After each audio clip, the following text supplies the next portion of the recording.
Hello दोस्तों, मैं हूं दिनेश केवोरा। आप सबका स्वागत है इस कार्यक्रम में जिसका नाम है रोजी रोटी। यह है हमारा वीकली एपिसोड जिसके अंदर हम अपने दोस्त प्रसिद्ध अर्थशास्त्री श्री नयन पारिक जी से बात करते हैं। स्वागत है आपका sir. Thank you so much. रोजी रोटी कार्यक्रम आम आदमी के लिए है, आम इंसान के लिए है। आपके घर पर अर्थव्यवस्था का क्या असर पड़ता है? महंगाई बढ़े या शेयर मार्केट हो या रूपी ऊपर नीचे हो जाए, कोई भी घटना घटती है वो एक किस्म से हमारी रसोई के अंदर आके उसका इम्पैक्ट पड़ता है। हमारे बच्चों की फीस में उसका इम्पैक्ट पड़ता है, हमारे जो हेल्थ एक्सपेंसेस हैं उसके ऊपर इम्पैक्ट पड़ता है। रोजी रोटी वही कार्यक्रम है। आज उसका सेकंड एपिसोड। तो नयन जी, स्वागत है एक बार फिर से रोजी रोटी के अंदर। थैंक यू और सो मच। दो तीन मुद्दे हैं जिन पर बात करेंगे आज। पहला मुद्दा है शेयर मार्केट का, जो पता नहीं किस गति से ऊपर जा रहा है। कभी कभी लगता है कि ये शेयर मार्केट नहीं है, एक स्पेस क्राफ्ट है जो तीव्र गति से ऊपर जा रहा है। और दूसरा, कुछ डॉलर के रेट्स जो रूपी के प्रति हैं वो बहुत तेजी से आगे पीछे हो रहे हैं।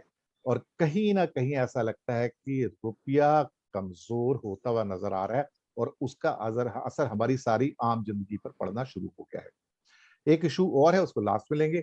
सबसे पहले आते हैं शेयर मार्केट। सर, इतना बड़ा डिस्कनेक्ट, इवन आरबीआई भी कहता है कि इकोनॉमी तो जर्जर अवस्था में जा रही है, रिकवरी नजर नहीं आ रही है, वेजेस लो हैं। इन हालात में कौन लोग हैं जो ये खेल खेल रहे हैं जहां पर स्पेस के अंदर ये नया स्पेस शटल हमारा स्टॉक मार्केट का ऊपर ही ऊपर जा रहा है, कोई करेक्शन नाम की चीज नजर नहीं आती। सर, हो क्या रहा है? जैसे आपने राइटली कहा दिनेश जी कि ये स्पेस शटल की तरह है। तो स्पेस शटल में क्या होता है कि एक जो स्पेस शटल होता है वो एक हद से ऊपर जाता है, फिर वो नीचे का अपना हिस्सा छोड़ देता है, वो नीचे आ जाता जी। है, फिर और ऊपर गति से जाता है। तो हम लोगों को आपने जो एक उसकी तुलना की है, उसकी बात समझ में रखना है कि कब ये कौन सा हिस्सा कितना नीचे आएगा और कितना ऊपर जाएगा, वो देखने वाली एक बात है। और जी। उसमें कहीं हमारे रोजी रोटी देखने वाले जो मित्र है वो कहीं न फंस जाए, उसके लिए हम लोगों को बात करना जरूरी है। जी। अब ऐसा है कि जो मार्केट की परिस्थिति हम लोगों को पता है, रोजमर्रा की जिंदगी में हम लोग जो जद्दोजहद फेस कर रहे हैं वो भी हमें पता है, और एक साइड पे शेयर मार्केट बढ़ रहा है वो भी हम लोग देख रहे हैं। तो जो लोग इन्वेस्ट नहीं करे हैं शेयर मार्केट में, उनको लग रहा है कि एक बस है, एक स्पेस शटल है जो छूट गया उनसे और ये तेजी से भाग रहा है, और कुछ लोगों ने एडवांटेज लिया है। पर शेयर मार्केट को एक पर्सपेक्टिव में हम लोगों को समझ लेना चाहिए। एक तो ये कि 5-10% से ज्यादा लोग इंडिया में शेयर मार्केट में इन्वेस्ट नहीं करते। जी। तो ये 90% जो लोग हैं उनको शेयर मार्केट से कोई ज्यादा फायदा नुकसान लेना देना कुछ नहीं है, एक्सेप्ट फॉर इमोशनल रीजंस कि आपको पता लगे कि क्या हो रहा है। जी। अब देखिए, पहली बार शेयर मार्केट में जो फॉरेन इन्वेस्टर्स है, जिसको फॉरेन पोर्टफोलियो इन्वेस्टर एफपीआई बोलते हैं, उनका इन्वेस्टमेंट लास्ट हफ्ते $600 बिलियन को भी क्रॉस कर गया। जी। ये पहली बार हुआ कि हमारा जो टोटल मार्केट कैपिटलाइजेशन है वो कहीं 20% एफपीआई ने ले रखा है। मतलब हमारा जो भी मार्केट है वो that is owned 20% bye foreign portfolio investors. और यदि इंस्टीट्यूशनल इन्वेस्टर्स को ही गिने, मतलब कि दिनेश जी और मैंने जो इन्वेस्ट किया है शेयर मार्केट में उसको निकाल दे और सिर्फ जो संस्थाकीय इन्वेस्टमेंट आ रहा है उनको ही देखे, तो ये प्रतिशत हो जाता है 43%। तो 43% ऑफ आवर इंस्टीट्यूशनल होल्डिंग, जो मेरे आपको छोड़ के बाकी के इंस्टीट्यूशनल है, उसमें ऑलमोस्ट आधा इन्वेस्टमेंट एफपीआई से है। तो जी। बाहर के जो इन्वेस्टमेंट है उसके हम लोग प्लस और माइनस दोनों जानते हैं। जब आता है तब मार्केट को इतना ऊपर उठा लेता है कि हम लोगों को समझ में नहीं आता है कि ये क्या हो रहा है। एंड देखिए, बाहर में और दुनिया में अभी लिक्विडिटी ड्रिवन मार्केट है। मतलब कि जो एफपीआई है, बाकी के है, इजी मनी पॉलिसी जो अमेरिका ने कर रखी है, उसके कारण उनके जो इन्वेस्टर है उनके पास बहुत सारा पैसा है और they are looking for markets where they can invest. और इंडिया उनको अभी एक ऐसा मार्केट दिख रहा है कि जहां वो इन्वेस्ट करके, आई थिंक अभी आप यदि उनके गेन्स भी देखें तो उन्होंने काफी मुनाफा किया है, जैसे शेयर मार्केट ऊपर बढ़ा है। तो जब 43% वो है तो जाहिर है कि इसमें सबसे ज्यादा पैसे भी कौन कमाया, तो वो परदेसी कमाए जो आके इन्वेस्ट कर गए, और अभी जब भी थोड़ा सा वक्त बराबर आएगा तब ले जाएंगे। अभी एक्चुअली मुझे शेयर मार्केट में दो मेन जो डैम्पनिंग फैक्टर लगते हैं, वो एक तो इन्फ्लेशन है। जी देखिए हमारे यहाँ जो महंगाई बढ़ रही है उसका एक असर शेयर मार्केट पे कभी ना कभी आएगा, जी और वो जल्दी आएगा बजाय कि देर से। दूसरा एफपीआई का जो इन्वेस्टमेंट है, अभी लास्ट वीक की जो federal reserve, US federal reserve की मीटिंग थी, जिनमें मार्च में उन्होंने बोला था कि 2024 तक वो लोग इंटरेस्ट रेट नहीं बढ़ाएंगे, उसका रिवर्सल करके उन्होंने बोला है कि भाई इंटरेस्ट रेट जल्दी बढ़ जाएंगे और बहुत ज्यादा बढ़ेंगे। मतलब जो जीरो के आसपास है वो 0.6 तक ले जाने की उनकी एक इंडिकेशन सामने आई है। तो अब यदि अमेरिका में इन लोगों को कोई रिटर्न मिलना शुरू हो गया तो एफपीआई वगैरह अपना पैसा वहां ले जाना पसंद करेंगे, क्योंकि जी फिर उनको डॉलर का जो डेप्रिसिएशन है वगैरह उसका कोई भी खामियाना भुगतना नहीं पड़ेगा, और जो भी कमाएंगे वो उनके पास रहेगा। तो जी एक तो इंटरेस्ट का ये है। दूसरा मैं समझ रहा हूँ कि इंटरेस्ट यदि बढ़ता है अमेरिका में और उसके कारण यदि इंडिया में भी ग्लोबल ट्रेंड में बढ़ता है, तो उसके दो असर होंगे। एक तो ये कि इन्फ्लेशन बढ़ा है, दूसरा साथ में जो इंटरेस्ट बढ़ा है, तो कुछ एक जो पैसा लोग इक्विटी में डालते हैं, क्योंकि अभी डेट में कुछ मिलता ही नहीं है। आपने जैसे कहा फिक्स डिपॉजिट में 2-3-4% मिलता है, बाकी की जगह कम मिलता है, तो चलो इक्विटी में डाल के एक देख लेते हैं। ये तो वो जो इन्फ्लेशन कंपल्शन है, इन्फ्लेशन से भी कम है। बस तो वो जो एक कंपल्शन है वो निकल जाएगा यदि इंटरेस्ट रेट थोड़े अच्छे होते हैं। तो people might turn from share market to fixed rate instruments. तो इसीलिए थोड़ा सा एक तो शेयर मार्केट को वो असर करेगा यदि वो पैसा बाहर निकलता है। तो दूसरा, जब इंटरेस्ट रेट बढ़ते हैं तो हमारे जो कॉर्पोरेट्स हैं उनके परफॉर्मेंस कम आएंगे, क्योंकि इंटरेस्ट उनके लिए एक कॉस्ट है। उन्होंने जो भी बोरोइंग की है उसका उनका यदि इंटरेस्ट बढ़ता है तो उनका प्रॉफिट कम होगा। यदि प्रॉफिट कम होगा तो उसका पी रेशियो, जो प्राइस अर्निंग रेशियो है, वो भी कम होगा और शेयर मार्केट को ये असर हो सकता है। तो इसीलिए मैं समझ रहा हूँ कि ये थोड़ी सी रोलर कोस्टर राइड है। अभी तो एकदम बढ़ा है, पर अभी जो आसार है वो लग रहे हैं कि कहीं ना कहीं इतना जल्दी नहीं मेरे ख्याल से, पर कहीं ना कहीं शॉर्ट और मीडियम टर्म में ये मार्केट में करेक्शन जरूर आएगा। और तब हमारे जो रोजी रोटी के देखने वाले ये मित्र है वो एक ध्यान रखे कि अभी के टाइम पे यदि इन्वेस्ट करना है तो अपनी कैपेसिटी से भी थोड़ा सा कम करें, वो करके देखते रहें। ऊपर से जब थोड़ा सा करेक्शन आए तब उनके लिए एक शेयर मार्केट में एंटर होने का अच्छा मौका होगा। अभी बेचने का टाइम है, लेने का टाइम नहीं है, वो एक देखने वाली बात है। तो ये, और हम लोग जब हर हफ्ते मिलते हैं तो 2-3 हफ्ते में जब मार्केट का थोड़ा करेक्शन आएगा तब उसकी बात करते रहेंगे। और हमारे जो मित्र उस पर थोड़ा सा काम करना चाहेंगे उसके लिए कोई ना कोई एक प्रैक्टिकल टिप्स जो है, प्रैक्टिकल गाइडेंस है, जो प्रैक्टिकल सूझ है हमारी, वो हम शेयर करते रहेंगे। जी जरूर। तो दोस्तों बहुत संभाल कर चलिएगा, क्योंकि शायद इंडिकेशंस कुछ लोग अब बात कर रहे हैं करेक्शंस के आने की। तो कहीं ऐसा ना हो कि इस पीक पीरियड में आप इन्वेस्ट कर लें और बाद में फिर आपको हाथ जलाने पड़े, क्योंकि फिर खबरें यही आएंगी कि आज इन्वेस्टर्स का 4 लाख करोड़ कम हो गया, 6 लाख करोड़ कम हो गया, 2 लाख करोड़ कम हो गया। तो ये खबरें तो प्रोमिनेंट हो जाती हैं, लेकिन जब ये चढ़ता है तो कोई नहीं कहता कि आज 6 लाख करोड़ के उनको राइज मिला, 4 लाख करोड़ का राइज मिला। ये खबरें तभी बनती है जब वो टूटता है, और तब ध्यान रखिएगा फिर आपको संभालने वाला कोई नहीं होगा। और दूसरी बात, इस क्षेत्र में कोई सिंपैथी नहीं है किसी की किसी के साथ। आपको जाना है इस खेल के मैदान में, जाइए, अपनी बुद्धिमत्ता का इस्तेमाल कीजिए और तभी उसमें उतरिए। और अगर कहीं आपने आंखें और कान बंद करके आपने इन्वेस्ट कर दिया तो फिर हाथ चलाने के अलावा कुछ बचेगा नहीं आपके पास। इनफैक्ट जी दिनेश जी, हमारे एक मित्र है वो इसको एक हमारा हिंदी फिल्मी सॉन्ग है उससे कंपेयर करते हैं, मोहब्बत की दुनिया में चलना संभल के, यहाँ जो भी आया गया हाथ मल के। वो क्या बोल रहे हैं शेयर बात है। मार्केट में यही है कि ज्यादातर लोग हाथ मल के जाते हैं, आपने जैसे कहा हाथ जला के जाते हैं। और जो बहुत स्मार्ट इन्वेस्टर है वही इसमें से, या लॉन्ग टर्म इन्वेस्टर है, वो इसमें से कोई 2 पैसे कमा सकते हैं, या एफपीआई वगैरह जो स्मार्ट इन्वेस्टर है वो आके कमा के चले जाते हैं। और वो जो जो जो हमारा गेन है वो कहीं विदेश चला जाता है। बिल्कुल आपने सही कहा कि वो, इसको जो नयन जी ने कहा कि जो एग्जाम्पल दिया अभी, बहुत सुंदर गाने वाला एग्जाम्पल दिया। तो मैं इसको थोड़ा सा जोड़ दूं कि जो हॉर्स रेसिंग होती है ना, उसके अंदर जीतते हारते सिर्फ घोड़े ही हैं। इंसान तो हारते ही हारते हैं। आज आप जीत जाओगे लेकिन अगले दिन आप हार ही जाओगे, क्योंकि अल्टीमेट यहाँ पे जो विनर है वो घोड़ा है, आप नहीं है। तो ध्यान रखिएगा इस बात को। ये कुछ हमारी स्टॉक मार्केट भी ऐसी है। दूसरी खबर जो मुख्य आज की, कि डॉलर का रेट कुछ ऐसा हो गया कि जहां रुपया कमजोर होकर टूटता हुआ नजर आ रहा है। और अभी जब हम प्रोग्राम रिकॉर्ड कर रहे हैं मंडे की मॉर्निंग यानी कि 21 जून को, तो अभी हमारे पास जो रेट सामने आ रहा है ये 74 रुपीज क्रॉस कर चुका है। हालांकि 2-3 दिन पहले भी क्रॉस किया था, फिर थोड़ा सा 73-80 के आसपास आ गया था। अब वापिस से वो कमजोरी नजर आ रही है और इसका असर सभी इंपोर्ट्स पर पड़ेगा, इसमें कोई शक वाली बात नहीं। हो सकता है कुछ एक्सपोर्टर्स खुश भी हो जाए उससे, लेकिन इसमें बहुत ज्यादा खुश होने की बात नहीं है, क्योंकि India is a large scale importer of petroleum products, commodities and other things.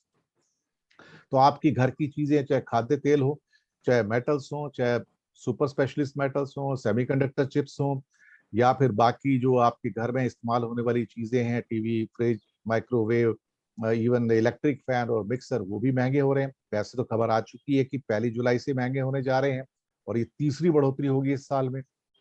Sir, ये डॉलर के चक्कर में भारत का रुपया नीचे जा रहा है और सुना है 76 तक जा सकता है, क्या ये सही है?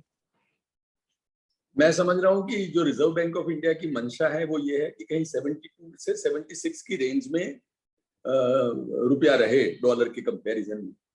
पर मैं मान रहा हूँ कि हमारे जो रोजी रोटी देखने वाले मित्र हैं उनके लिए ये समझना बहुत जरूरी है कि हर बार जब रुपया वीक होता है और डॉलर बढ़ता है, तब हमारी जेब से कुछ ना कुछ जाता है। क्योंकि हम लोग जो है वो, जैसे आपने कहा, नेट इंपोर्टर है, मतलब हमारा इंपोर्ट बिल एक्सपोर्ट की जो अर्निंग है उससे ज्यादा है और हमारा करंट अकाउंट डेफिसिट है। तो इसीलिए, और आमतौर पे जो हम इंसान हैं वो तो एक्सपोर्ट क्या करते हैं, हम और आप तो कोई एक्सपोर्ट करते नहीं है। हम ऊपर से ऐसी चीज इस्तेमाल करते हैं जो कि इम्पोर्टेड है। तो चाइना से आया हुआ मोबाइल फोन यूज करते हैं, अमेरिका से आया हुआ कोई आईटी गैजेट यूज करते हैं, बाकी कहीं ना कहीं क्रूड ऑयल हम लोग सब इस्तेमाल करते हैं।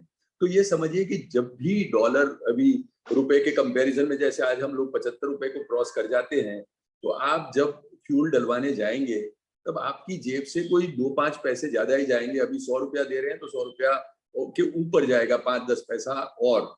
तो इसीलिए मैं समझ रहा हूँ कि हर बारी रिजर्व बैंक ऑफ इंडिया की एक पॉलिसी हो सकती है, पर जब भी डॉलर के कंपैरिजन में रुपी वीक होता है तो ये समझिए कि हर इंडियन थोड़ा सा वीक होता है, और स्पेशली एक आम आदमी वीक होता है। एक एक्सपोर्टर से भले कमा लेगा क्योंकि उसको कोई ना कोई जो एक्सपोर्ट कर रहा है उसका डॉलर का रुपया ज्यादा मिलेगा, पर मैं समझ रहा हूँ कि एक्सपोर्टर के कंपैरिजन में हमारा इंपोर्टर ज्यादा है कम्युनिटी। और हम सब जो इंडिविजुअल है, खास करके रोजी रोटी देखने वाले जो हमारे मित्र हैं, वो सब यदि एक्सपोर्टर है तो उनको थोड़ा सा उसमें फायदा मिलेगा। वरना बाकी के बाय एंड लार्ज जो हमारे मासेस है जो कि इंपोर्टेड चीजों को कंज्यूम करते हैं, वो चाहे पल्सेस हो, दाल हो, ऑयल हो, वो सब यदि डॉलर बढ़ता है तो हम सब, और ऊपर से कास्केडिंग इफेक्ट होती है क्योंकि डॉलर जो बढ़ता है तो उसके ऊपर जो ड्यूटीज है वो भी एड वॉल्यूम होने के कारण वो भी बढ़ती है। तो आपको तो 1 रुपए की चपत जो है वो आपको 1 रुपया 10 पैसा, 1 रुपया 20 पैसा जाके पड़ेगी। सरकार की आमदनी बढ़ेगी टैक्सेस के रूप में, पर आप और मैं जो इस चीजों को इम्पोर्ट कर रहे हैं और इम्पोर्ट करी हुई चीज के जो हम उपभोक्ता है, उन सब की जेब से थोड़ा सा पैसा और जाएगा। और इसीलिए हम सब इच्छा करें कि ये 75 को न क्रॉस करे और जितना 74 के पास या आई थिंक 72 के 73 के आसपास रहे, उतना हम सबको फायदा है। यहाँ पर एक सवाल और उठता है।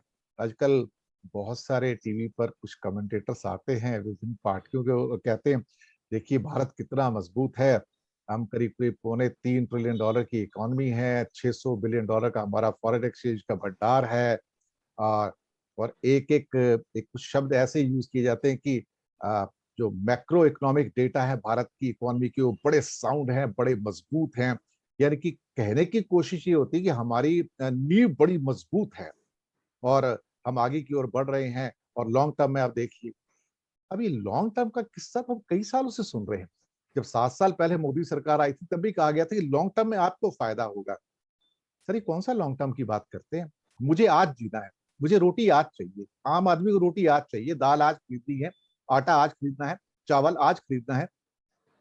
हम फ्यूचर में नहीं जीते हैं, हम वर्तमान में जीते हैं। जब जीवन वर्तमान में है, चीजें खरीदनी वर्तमान में, पैसे वर्तमान में मिल रहे हैं, तो ये फ्यूचर में हमारी लाइफ अच्छी होगी। इसका जो एक मुलम्मा है, लॉलीपॉप है, इसका मतलब क्या है? इकोनॉमिक्स में जो हम सब ने थोड़ा सा पढ़ी है इकोनॉमिक्स, तो इकोनॉमिक्स में हमारे यहाँ एक बहुत फेमस सेइंग है that in long run all of us are dead. तो ये एक समझ लेनी बात है कि लॉन्ग रन में तो देखिए आज 5-10 साल 15 साल 25 साल के बाद हम काफी लोग नहीं रहेंगे। तो इसीलिए लॉन्ग रन में क्या आता है उससे क्या फर्क पड़ता है, क्योंकि आप शायद रहे ना रहे, आपको जो फर्क पड़ता है वो आज क्या हो रहा है।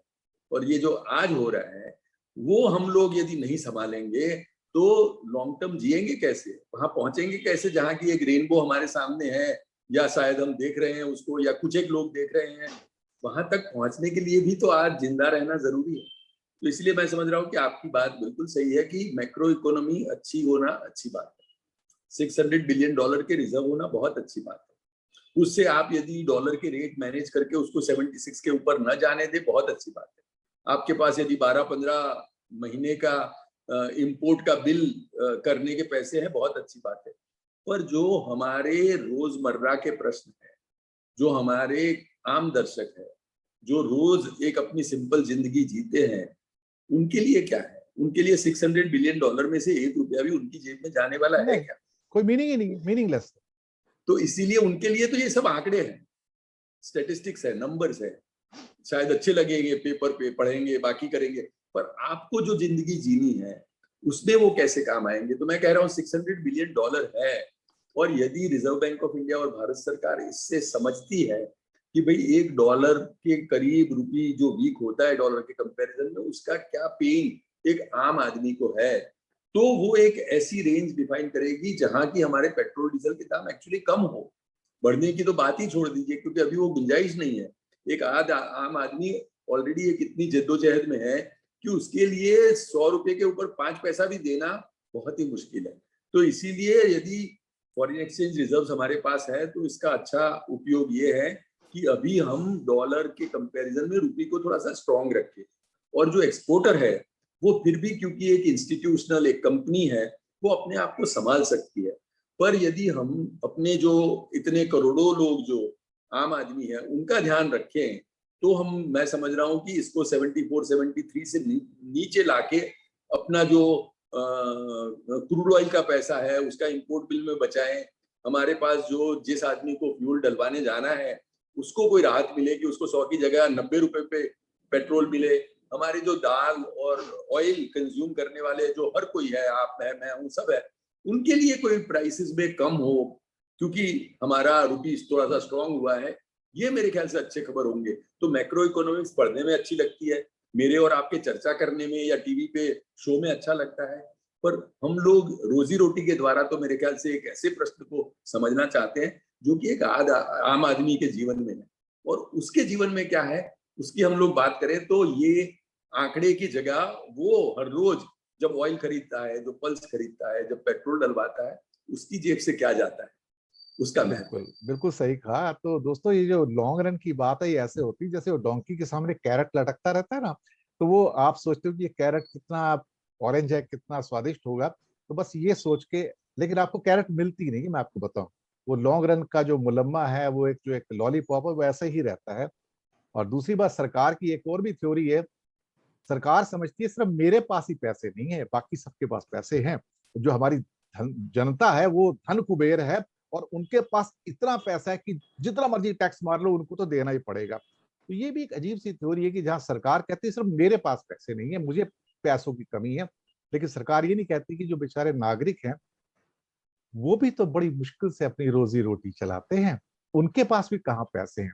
और अब जिनके पास 4 पैसे, उनमें से भी 1 पैसा ले लेते हो, तो वो बेचारे की हालत तो और नाजुक हो जाती है ना।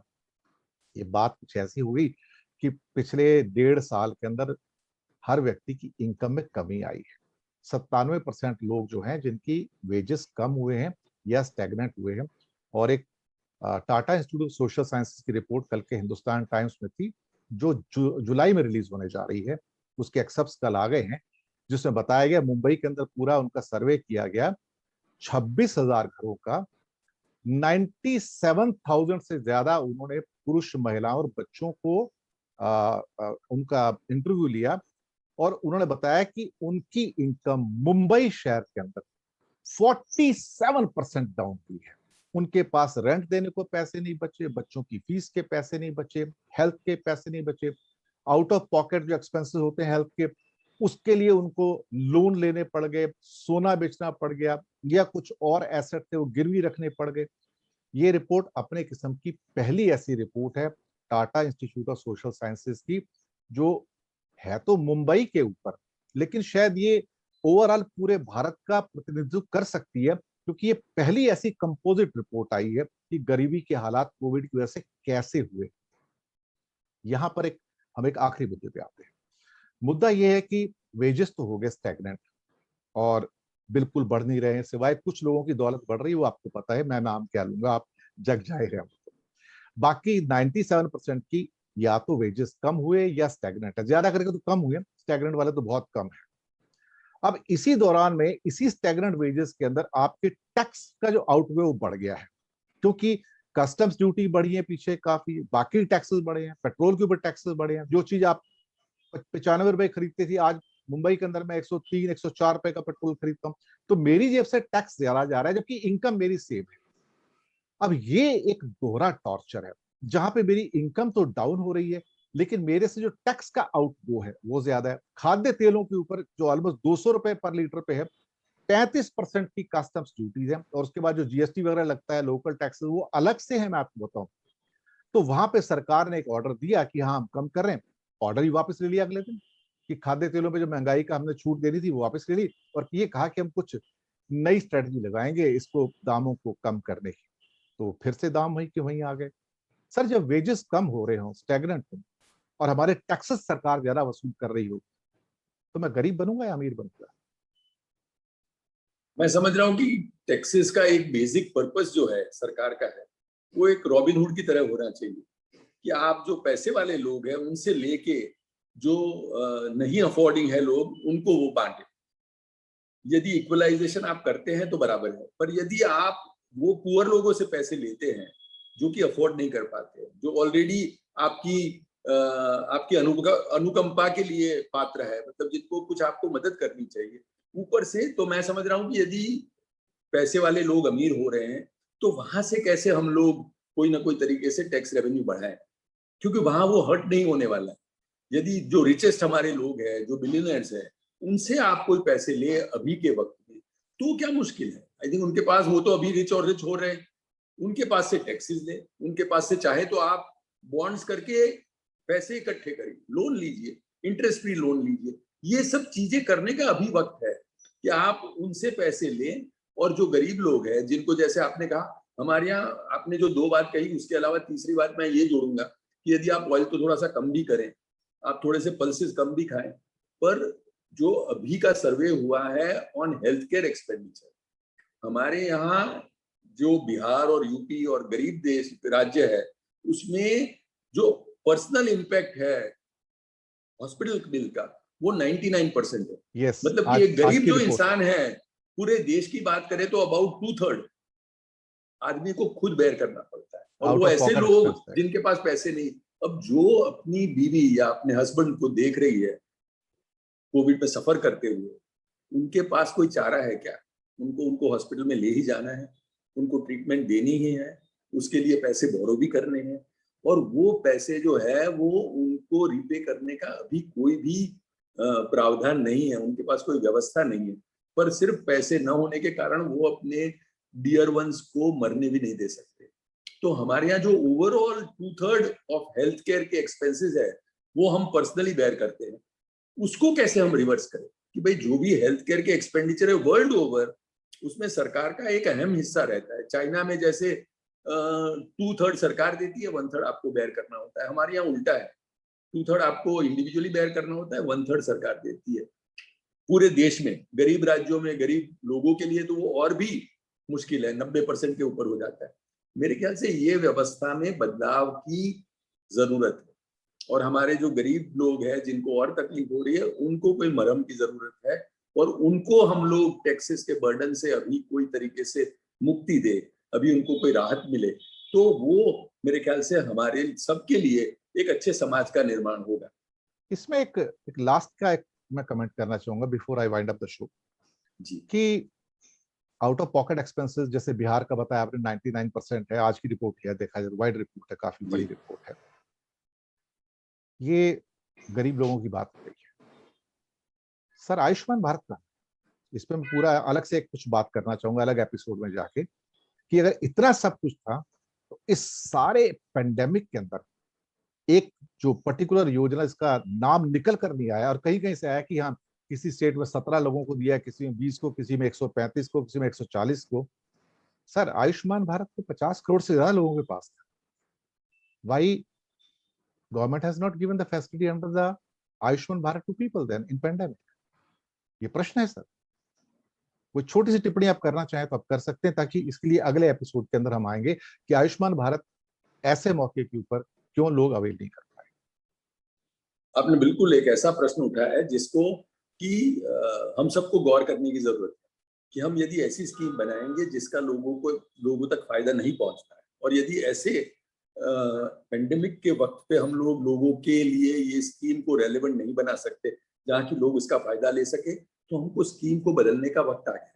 हम ऐसे कैसे इसको फाइन ट्यून करें, ऐसे कैसे बदले इसको, ताकि आपने जैसे कहा भाई वो यदि स्कीम ही इसके लिए बनाई गई थी, और अभी यदि 99% लोगों को अपना खुद का एक्सपेंस अपने खुद को बेयर करना पड़ता है, जिनको वो अफोर्डेबल ही नहीं है, वो कहीं ना कहीं पैसे लाके वो फिर देने की असमंजस में रहते हैं।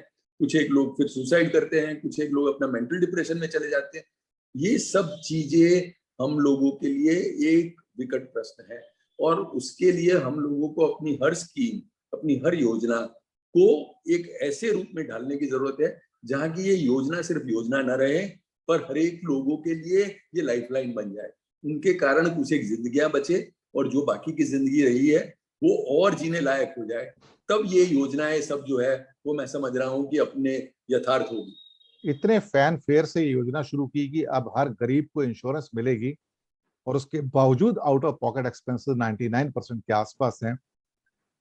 It is one of the, मैं कहूंगा कि बहुत बड़ा फेलियर है आयुष्मान भारत के बिहाफ पे, कि ये जो इतनी मैग्नीफाई करके योजना बनाई गई थी, वो पेंडेमिक में ग्राउंड पर नजर नहीं आती है।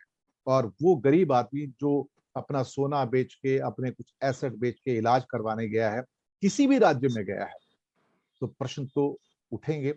और हम जल्दी आने वाले किसी न किसी एपिसोड में इस और बात करेंगे कि आयुष्मान भारत कहाँ था इस महामारी के दौरान, और क्यों उसके ऊपर प्रश्न चिन्ह नहीं उठने चाहिए। प्रश्न चिन्ह उठने चाहिए कि अगर आपने योजना बनाई तो लोगों को उसका लाभ क्यों नहीं मिला। तो इन्हीं शब्दों के साथ दर्शक मित्रों, रोजी रोटी से हम लेंगे विदा, और शुक्रिया अदा करेंगे नयन पारिक जी का। नयन जी, कोई आखिरी टिप्पणी आपकी ओर से? नहीं, मेरे ख्याल से आपने बहुत अच्छी तरह से इसको समअप कर लिया कि जो भी योजना नहीं चल रही है उसको हम लोगों को रिव्यू करने का वक्त पे, वैसे चल रही है तो भी करना चाहिए। I think there is no योजना that is sacrosanct forever. आप उसको हमेशा रिव्यू तो करिए कि ये योजना बनी है, अब 6 महीने में क्या परफॉर्मेंस हुआ, और 6 महीने में उसका स्कोर कार्ड बना के हर किसी को दीजिए, आम जनता को उपलब्ध कराइए कि भाई ये चीज हो रही है, एंड लोगों के सजेशन मंगाइए कि कैसे है। फाइनली इट इज एनी योजना इज फॉर द पीपल, और यदि उन लोगों को काम नहीं आ रही है तो उनके सुझाव लेके हम लोग कैसे एक ऐसी योजना का निर्माण करें जिससे कि लोगों को फायदा पहुंचे, और उसका रिव्यू जो है वो एक बहुत ही इसेंशियल पार्ट है वो योजना का। मैं समझ रहा हूँ कि हर योजना ऐसी ही बनानी चाहिए जिसका कि हर क्वार्टरली रिव्यू हो, और रिव्यू के बाद यदि जरूरत हो तो इसको बदला जाए, उसके स्वरूप को बदला जाए, उसको इम्प्लीमेंटेशन की स्ट्रैटेजी को बदला जाए, ताकि वो लोगों तक पहुंचे।